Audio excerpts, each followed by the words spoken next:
Welcome everyone, today we have a special build guide for Diablo 4. Now looking behind me, I am playing a druid, but what I want to highlight is we're playing with a Necromancer. So this is actually a Necromancer build.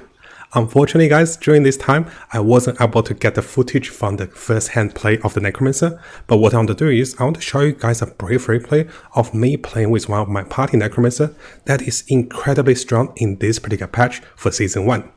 So what you're saying is this is one of the Infinimist Necromancer, but combined with the latest Malignant Heart, this Necromancer is incredibly strong.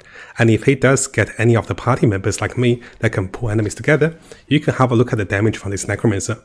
I did this rough calculation, this Necromancer was doing over 60 or 70% of the damage for the entire team. And you can see those ghosts getting summoned non-stop. So let me just show you guys a little bit more of the Necromancer. Over here, I'll try to not do any damage. I'm just going to stand here and show you guys his damage. It is incredibly powerful. We were able to do really high level dungeons when he was level 59. After he got to level 60 with Ancestral Gears, we were incredibly strong. So notice that we have gotten to level 70 and he's level 68 at the moment. So I'm talking about that over here. And what I do is I'll show you guys his entire replay. It is very, very powerful. And yes, I'll provide you guys with a link to the Maxroll as well, and also my own crafter build for this one. Now, similar to all of our videos, at the end of the video, I'll provide you guys with a small clip like this one to show you guys all the gears that he has been using. And it is incredibly powerful. Notice that most of us are just standing still, and the Infinimists are doing tremendous damage because we group enemies together, and then they turn to corpses, and then he does so much more damage with Corpse Explosion. Now, a big thank you for Death for sharing this build. So let's get into the build and let me show you guys how to make this one. Now, as you guys saw in the clip, Death has mentioned that he started using this build from the Infinimist Necromancer on Maxroll. I'll also provide this link to you guys, but over here I have also crafted a small variation for the build for myself and also what Death was using. So let's come over to Death Row for a brief summary. So let's start with the skill tree over here. You can see right away we're going to use Reap to get more corpses. And here we're not using any of the core spells, but rather we're getting additional corpses summoned with healed flesh, which is quite important. Now here, one of our damaging spells will be Blood Mist plus Corpse Explosion. So Blood Mist will provide us with additional corpses, and also with the legendary effect, it will trigger more corpses as you use Blood Mist. Corpse Explosion is a major source of damage, and over here, this will become damage over time with blind damage. I had a small misclick over here. Now we'll be consuming corpses, and by consuming corpses, we'll be getting additional damage. Over here, we'll use the Decrepify to provide us with cooldown reduction and also additional damage as we curse enemies. We'll also take less damage with close enemies, and also more damage to deal. Now one of the crucial part about this skill is pulling enemies together. So here we have 2 points into Corpse Tendril, and this allows us to pull enemies together and make enemies vulnerable. Now together with all the points going to the shadow spells, this makes the Corpse Explosion and all the shadow damage very, very powerful. And of course we get a bit of the additional fortify with Necro's Calibers. Finally, we're going with a Bone Storm that provides us with more survivability, more critical chance. Together with sacrificing all the minions, we'll be able to do a lot more damage to gain more benefits. Now the capstone for this build is going to be Shadow but Light. So let's briefly coming over to the skill sections over here. I'll give you guys a quick summary. The skills we're using are going to be Reap, together with Corpse Tendril to pull enemies together. Now this provides us with more corpses. By casting Blood Mist will trigger the Corpse Explosion. We can also use the Corpse Explosion ourselves manually. And here we'll debuff enemies with Decrypt. There's also a special gem with a heart that allows you to cast Decrypt automatically, which is very good. Finally, to deal more damage with Bone Storm, and also with one of the Wrathful gems, this is incredibly powerful. Now because we're sacrificing minions, we'll be getting additional damage with shadow damage, additional damage with vulnerability damage, and also additional damage from critical strike damage. Now briefly going through the paragons for this Necromancer. Now because we're currently at much lower level, we just perked out for 2 boards. So one of the highlights for this build is that you'll have damage reduction from close enemies, while enjoying the benefits of more damage and also more damage reduction. As we move over to the second part, you're going to see going for the legendary effect to deal more damage, which is shadow damage. And together you can get a lot of the golden rare glyphs over here, and then go for additional damage with shadow damage. Of course guys, I'll have the links available for you guys to see the entire build for this stage of the Necromancer. So make sure you use the links below for this particular build. Now coming over to the gears and also legendary effects. Now what I want to focus is also the special gem socketed with Malevolent Heart. So we start with the accessories first. What you can notice is Death has opted in for more defensive aspects and also effects over here with the legendaries. So you can see this particular amulet is getting more damage reduction. Now the particular imprinted aspects is provide him with a more additional damage with a Shadow Black passive.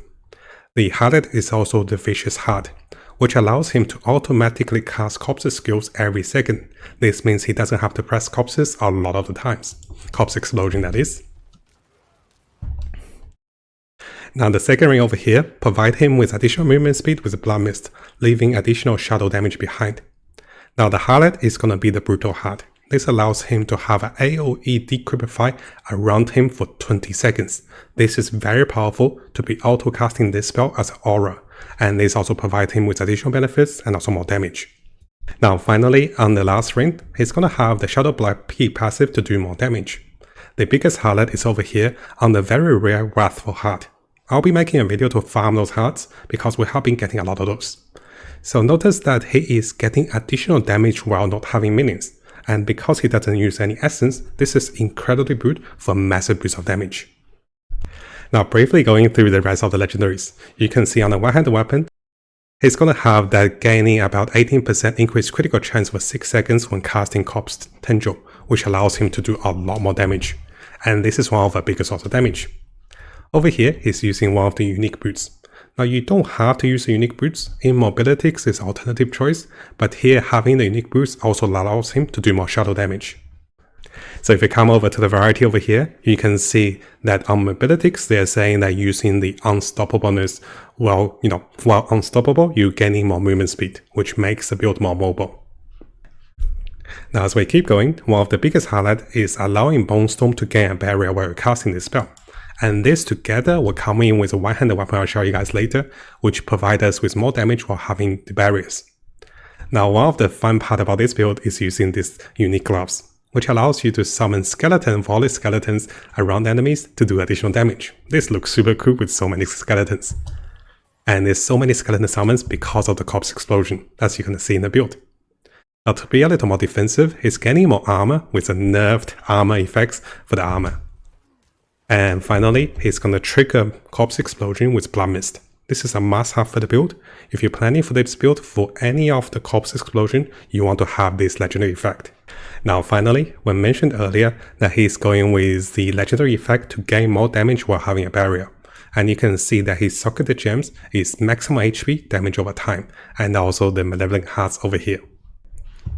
Now briefly going through the skill rotations for this build for the Necromancer. What you can see is he's casting Decryptify, and he's also normal attacking to create more corpses, while casting Corpse Explosion. Now while grouping enemies together with Corpse Tendril, he is then going to use Blood Mist to go around to trigger all the corpses, dealing tremendous damage. Now if he feels the need for it, he can also cast Bone Armor, and this allows the Bone Storm, not Bone Armor, to do a lot more damage because of the Malevolent Heart, which allows him to use his current resource to do a lot more damage. You can see the Bone Stone around him. He is doing so much damage and we're having so much good time to skip into higher levels because of this build. Now if you guys haven't subscribed, it is a really good time to do so, because I'll be covering tons of Diablo 4 related topics and also videos and also guides. We'll be looking to the top meta builds, non-meta builds, leveling up, and also Paragon tricks. We're also looking to the latest events and also official updates and also changes to different characters and also different builds in the game. So make sure you hit that subscribe button and also turn the notification on, because a lot of you who are watching the videos have not subscribed. You can see 80% of the viewers who are watching our videos have not subscribed. So make sure you subscribe to stay tuned for the latest update for Diablo 4. Now before I finish, I'll provide you guys with a short replay of me playing with this Necromancer. Unfortunately guys, you can't see me playing the Necromancer firsthand, but you can see how powerful it is. There's so many skeletons summoned, there's so much more damage. For me, I feel like I'm a mascot. I'm just running around pulling enemies together for him to kill them together with so much more damage. So if you guys are playing Necromancer, this is definitely the build to try out.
Now before you go, and if you guys didn't know, we have a new YouTube channel.